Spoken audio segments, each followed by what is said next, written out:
Olá, nesse vídeo eu falarei sobre a influência do grego no latim e por consequência na formação da nossa língua portuguesa. Se você já pediu bis em algum espetáculo, se já disse que alguém é vice de outra pessoa, se já comentou com um amigo ou amiga que tal coisa é grátis, se já usou a expressão ipsis literis, se já leu renda per capita em algum jornal, se viu em algum lugar a frase libertas quae sera também, que é lema da Inconfidência Mineira de 1789, inscrita na bandeira de Minas Gerais, então meu caro, você já lidou com o latim em algum momento da sua vida? Pois todas essas expressões foram retiradas desse idioma, hoje considerado como uma língua morta, a língua falada e escrita nos territórios que formavam a Hélade era o grego. Nesse idioma foram escritas algumas das obras mais importantes de toda a história do pensamento humano, como os textos dos filósofos Aristóteles e Platão, as peças de teatro de Ésquilo, Sófocles e Eurípides, os poemas de Homero e Hesíodo, os relatos de historiadores como Heródoto e Tucídides, etc. Assim, quando Roma, em sua expansão, absorveu a Grécia, seu idioma, o latim, foi notavelmente influenciado pelo grego. O latim foi a língua falada na cidade de Roma e na província do Lácio. No século I a.C.,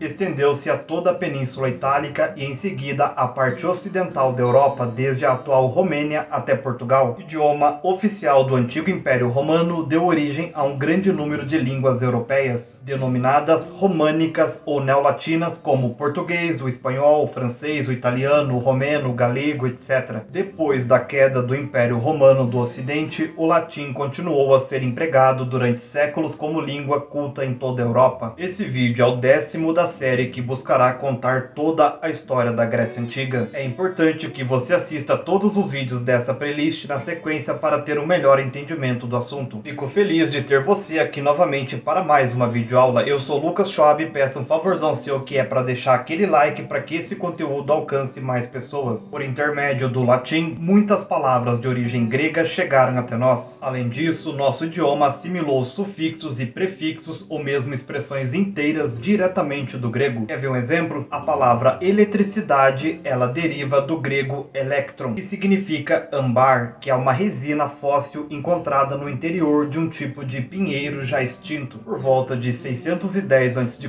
o matemático grego Tales de Mileto descobriu que, quando é esfregado, o âmbar atrai pequenos objetos. Modernamente, disse que ele está carregado de eletricidade estática. Vejamos agora alguns prefixos e sufixos provenientes do grego. O prefixo neo, que quer dizer novo, podemos citar como exemplos neolítico, neoclássico, neoliberalismo. O prefixo a, que quer dizer privação, negação, podemos citar como exemplos acéfalo, anarquia, amoral. O prefixo paleo, que quer dizer antigo, podemos citar como exemplo paleontologia, paleolítico, paleozoico. Sufixo ico, que significa relativo a, podemos citar como exemplo paleolítico, científico, específico. Sufixo ismo, que significa doutrina, teoria, tendência cultural, podemos citar como exemplo cristianismo, socialismo, helenismo, expressionismo. Sufixo ia, que significa estado de espírito, profissão, podemos citar como exemplo alegria, cortesia, delegacia, advocacia. Assim, a palavra paleolítico é formada por 3 elementos provenientes do grego, que são paleo, que significa antigo, lito, que significa pedra, e ico, que significa relativo a. Significa, portanto, relativo à pedra antiga e designa a idade da pedra lascada. A língua portuguesa, que se originou do latim, como vimos, começou a tomar forma própria a partir do século XII. Muitas das palavras que a formam vieram diretamente do latim. Veja alguns exemplos: areia de arena, aluno de aluno, professor de professore, mulher de mulhere, homem de homine, equino de equus, cidade de civitate, viver de vivere, ler de legere, grau de gradus, mar de mare, nosso de nostrum, imperador de imperator, luta de luctare, pedra de petra, nobre de nobilis. Além disso, a terminologia científica de validade universal recorre constantemente ao latim, assim como ao grego, sobretudo em biologia, para designar gêneros e espécies de seres vivos, tais como Australopithecus afarensis, Homo sapiens sapiens, Felis catus domesticus, que significa gato doméstico, dentre outros tantos termos. O latim também é muito utilizado até hoje no direito. Podemos citar como exemplo fórum, subjúdice, veredito, data venia, sine die, habeas corpus, pro domo sua, etc. No próximo vídeo eu falarei sobre a conquista da Grécia Grécia pela Macedônia. Se você ainda não é inscrito, aproveite esse momento e já se inscreva no canal para receber esse conteúdo em primeira mão. E me segue também nas outras redes sociais que estão aparecendo na tela, pois eu estarei postando conteúdos por lá que irão complementar os conteúdos aqui do canal. Comente algo que você acha que deveria ter sido falado no vídeo e que eu acabei deixando sem mencionar. Lembre-se que esse vídeo é uma síntese, caso vocês queiram um vídeo mais aprofundado sobre esse assunto é só deixar nos comentários que eu gravarei. Lembrando que para você aprender mais a fundo é preciso ler. Pensando nisso, eu deixarei 4 sugestões bibliográficas para você se aprofundar no tema. Todos os livros indicados possuem links na descrição caso você queira adquirir essas obras em promoção. Espero do fundo do coração ter contribuído para a sua aquisição de mais conhecimentos. Sou imensamente grato pela sua atenção até aqui. Nos vemos no próximo vídeo sobre a conquista da Grécia pela Macedônia. Um grande abraço e tchau, tchau.